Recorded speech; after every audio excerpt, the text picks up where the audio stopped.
Okay.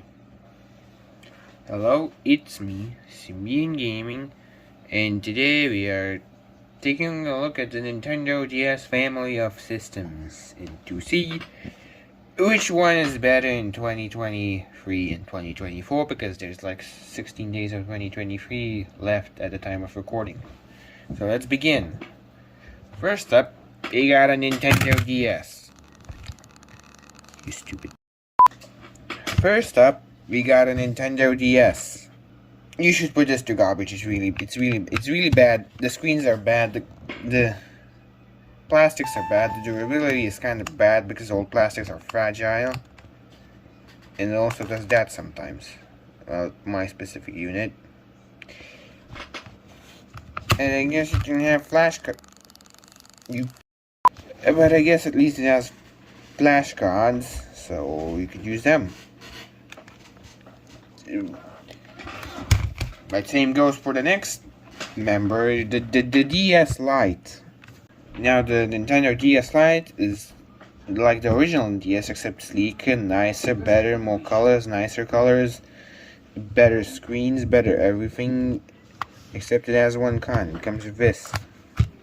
This is not the con. The con is the fact that the Game Boy Advance games stick out. And the hinges do the floppy syndrome sometimes. And the hinges break in this spot. And then it doesn't hold into place anymore like this one does. So this one does kind of badly because the hinge is bad. The hinge component itself. But it holds in place. So it's good still.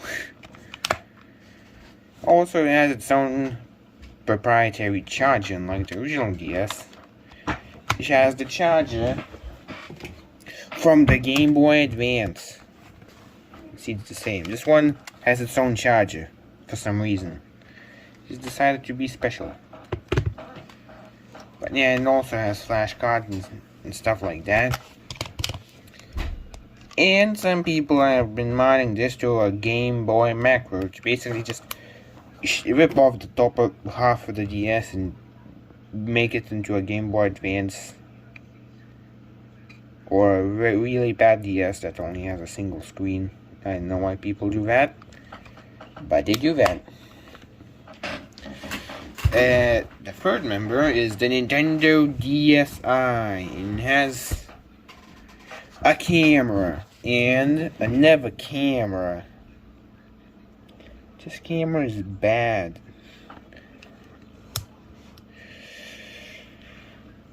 And a really slightly bigger screen. It's so slightly bigger you don't even notice. The proportions are even the same as the DS Lite, just shorter by like a single centimeter. But it has a camera and a microphone and a very nicer menu.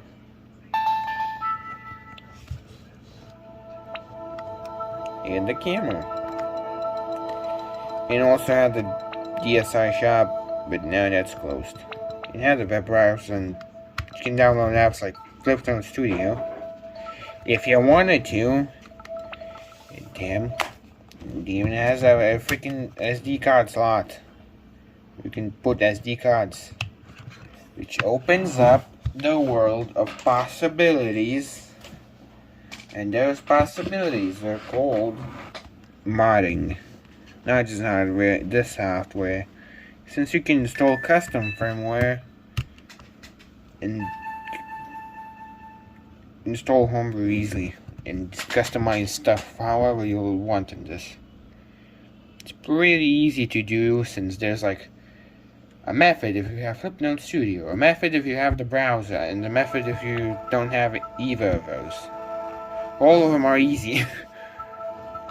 And you can get like custom stuff like modded games, and the Game Boy games, and SNES games, and NES games, and you can get the DSiWare, which is now the only way to obtain it. It's pirating it, gosh darn it. So yeah, it's a pretty nice thing. It actually feels better than the DS Lite since the buttons are like clickier. I prefer that. It has nicer soft touch finish instead of the DS Lite's glossy finish, which is our fingerprint magnet, especially in darker colors. You can see amount of fingerprints here and the amount of scratches here, dang it. But yeah, otherwise the Nintendo DS Lite is pretty nice. Except the mushy buttons and the DSi is better at everything basically. But wait, there's more. There's the Nintendo DSi XL, which is exactly the same as the regular DSi, except it has humongous screens. Look at the difference in screen size, and let's not take a look at that anymore. The problem really comes is the low resolution of the DS. And the problem is, if you look close,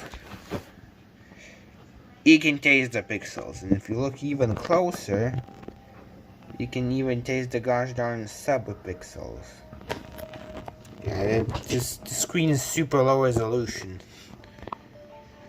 But it is better than playing on a 3DS, since it doesn't blur original DS games. You can play them full screen, full resolution, unlike the 2DS XL, the 3DS XL, the new 3DS XL, where they kind of blur if you want to be the full screen, and if you want the full pixel stuff, it shrinks.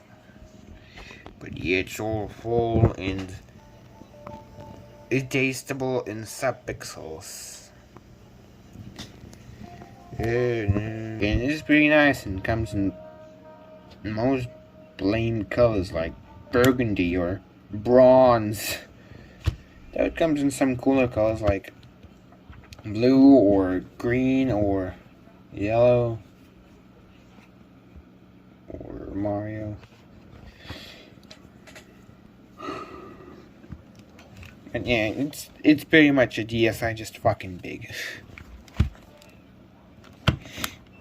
Now, if you want to go away from the original ones, there's always options like the original 3DS family of consoles.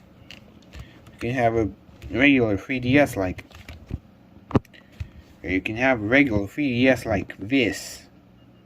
He has a camera here to cover it up, because why not? Has two 3D cameras on the back. Oh my god, the features. It has a circle pad. It has a home button. It has a 3D slider. You kind of see that 3D effect is a thing. And you can mod it because it has an SD card. Though Nintendo, the new software, they kind of fucked it all up. So yeah.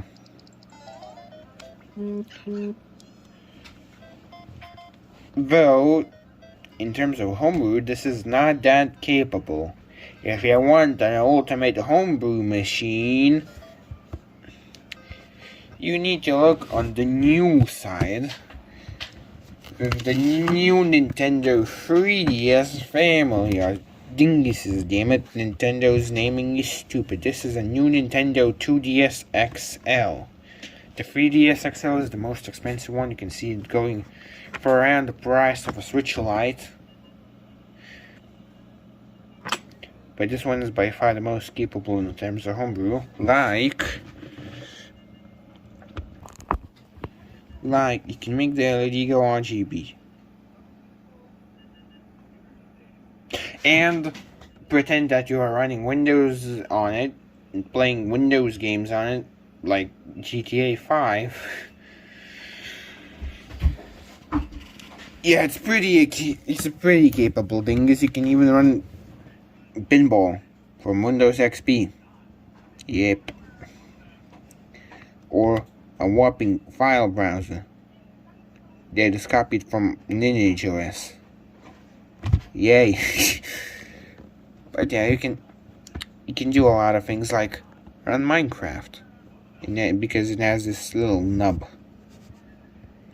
It's stupid. The nub is stupid. Why they couldn't just add another one of those proper circle pads? Why the camera always does so? Let's recap. This you should not buy. It's bad. It's bad in like every single way. The DS Lite is a pretty nice thing. I recommend if you want to use the Game Boy Advance slot for expansions and games. Then we have a DSi and the DSi XL. So the regular DSi is pretty good for modding. It can emulate older consoles pretty well. Well, up to SNES era, of course. But if you don't care about the portability, you can throw this shit out of the side and get a Nintendo DSi XL. The screens that are so big you can taste the freaking subpixels as well. And that's pretty much it. In terms of the original family of the DSs, the DSi or the DSi XL are the best. It depends if you like bigger or smaller screens. And yeah, this one's more comfortable. This one's still pretty comfortable, but this one's more comfortable. So I know, treat them however you want. Now the 3DS family and stuff, you can mod them. Did do some homebrew. And the 2DS is a door stop. The 3DS XL has a problem with this part of the hinge like the DS Lite, except not the moving part, the part that's supposed to keep not moving. It's really weird. But in terms of homebrew, it's kind of weak. It's really if you want to, do the stuff, And the new 3DS family is pretty epic in terms of homebrew.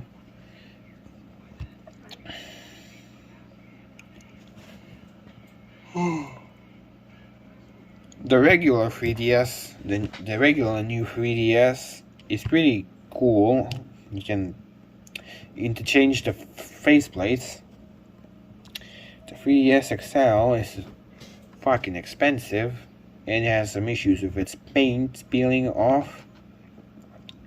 And the 2DS XL is like the cheap and last model of the DS ever. It's like released in 2017 after the Switch. It's kind of weird. The top half looks kind of like a phone. That's why it was so famous. It's a pretty interesting little thing. This has a wobbly hinge. Like, ooh. Look at that wobble. Oh, it's also pretty nice. So, that's it. Thanks for watching, and goodbye. Also forgot that the DSi's and the 3DS, both families, the whole thing, shares the same charging port. Unlike the DS Lite, which has its own for some reason. So yeah, now bye.